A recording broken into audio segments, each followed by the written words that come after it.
Didik TV KPM. Okey, Assalamualaikum warahmatullahi wabarakatuh. Okey, untuk segmen kali ini, Nisa. Baik. Okay, jadi kita tengok nyanyian melodiku. Okey. Okey, jadi dia dah bagi contoh bentuk melodi. Baik. Okey, corak melodi. Okey, dia dah bagi. Jadi kita tertanya-tanya apa lagu ni? Okey. Okay, jadi cikgu dah buat, cikgu dah salin balik dan cuba tulis. Oh, rupa-rupanya dia adalah salah satu lagu rakyat, lagu kanak-kanak. Kalau kita perasan, dia hanya menggunakan pengulangan setiap dua bar yang sama. Baik. Tapi disusun dengan corak yang berbeza lah.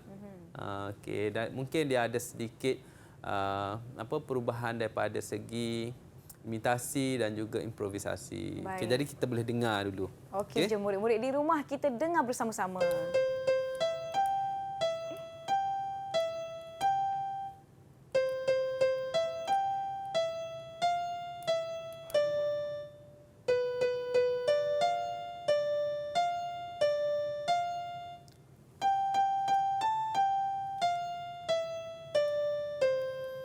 Okey, cikgu, sekali dengar melodi ni dah tahu dah lagu apa, cikgu. Okay, lagu rakyat yang begitu popular kan, cikgu kan? Ya, betul. Biasanya ada dalam kartun-kartun. Kartun-kartun. Okey, jadi kalau kita tengok melodi ni dia menggunakan dua chord sajalah. Chord C dan chord G, okey. Contoh dia.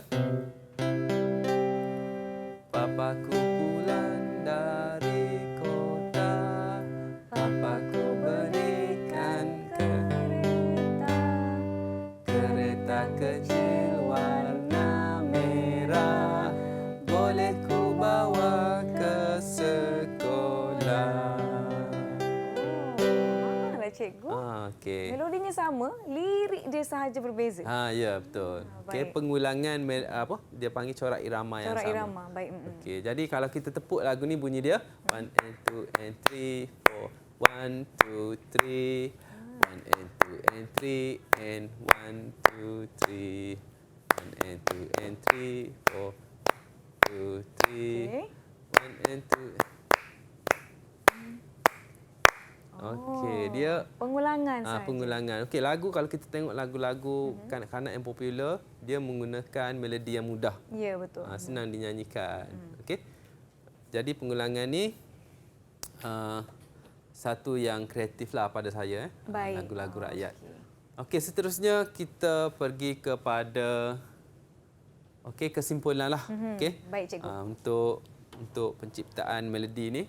Okey, jadi perlu untuk murid-murid di rumah, siapa-siapa sajalah walaupun dia dah belajar ke universiti ataupun dah habis belajar untuk buat lagu. Okey, jadi topik ni sangat bergunalah untuk kita hasilkan ataupun berkarya secara kreatif. Okey. Asas merokaan bunyi dikaitkan dengan kreativiti meroka pemain alat muzik maupun nyanyian. Okey. Kaedah penciptaan melodi haruslah dikuasai agar dapat mencipta karya muzik yang baru dan berkualiti. Okey, penghasilan karya yang kreatif memerlukan idea, eksplorasi, imajinasi dan kreativiti. Baik. Okey, jadi kalau kita tengok tadi ada 4 asas. Okey, sekarang ni pecahan dia tu secara asas lagilah, masih lagi secara asas. Okey, seperti yang cikgu bagi tahu berkali-kali dalam asas tadi. Okey, nada dan meter lagu adalah benda yang utama yang perlu kita titik beratkan. Setiap kali kita menulis, kita mesti letakkan nada dan meter lagu. Okay, seterusnya corak irama. Bagi contoh kita nyanyi tadi, 2 corak irama sahaja kan.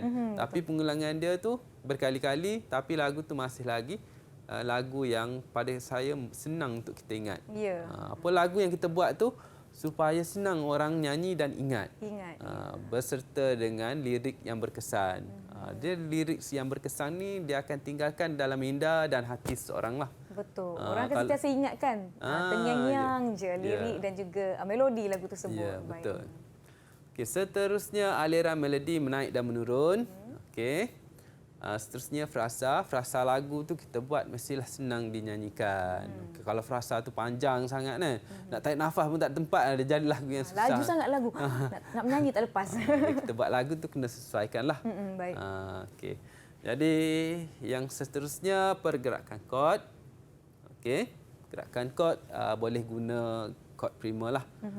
Chord asas ataupun lebih advance lagi kita boleh masukkan chord minor. Baik. Okey. Chord kedua, ketiga.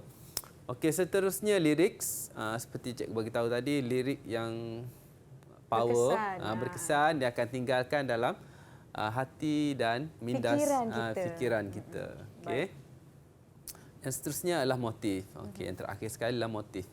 Macam lagu tadi kita dengar da da da da da da da da da da da da da da da da da da. Itu adalah satu motif lah. Baik. Motif demi motif, tapi pengulangan yang sama tapi motif dia masih lagi ada dalam setiap satu frasa ke frasa yang seterusnya lah. Baik. Yang itu kita panggil motif. Okey, cikgu. Memandangkan kita telah tiba di penghujung kelas mencipta ataupun asas penciptaan melodi kita hari ini, boleh tak cikgu berikan sedikit penilaian keseluruhan terhadap penguasaan saya selaku murid cikgu hari ini terhadap topik yang telah kita sama-sama belajar dengan murid-murid di rumah hari ini, cikgu. Bagaimana pencapaian saya, cikgu? Okey, baik.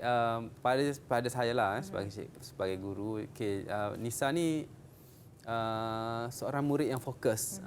Jadi murid-murid di rumah pun boleh contohi Kak Nisa. Terima kasih. Okey, waktu belajar dia mencatat saja cikgu tulis. Okey, jadi setiap soalan yang cikgu ajukan dia boleh jawab dengan betul lah, dengan tepat sebab dia mencatat dan ambil berat setiap patah perkataan yang cikgu sebut. Baik. Okay. Jadi prestasi kalau kita nak bagi 1 hingga 5 skala tu cikgu bagi 4 lah. 4. Baik. Ada bahagian-bahagian yang saya sedar saya pun perlu tingkatkan lagi penguasaan. Murid-murid di rumah pun boleh lakukan lebih banyak latihan kan, cikgu kan? Ya, betul. Tapi cikgu, bagaimana murid-murid nak mendapatkan lebih banyak latihan pengukuhan bagi mereka, membantu mereka menguasai topik ini?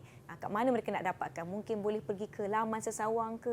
Okey, jadi untuk kita dapatkan bahan-bahan untuk kita buat latihan ni, okey, jadi boleh ke ni lah, Sumberku. Okey, baik, murid-murid boleh ke pautan yang tertera di kaca televisyen masing-masing. Didik TV KPM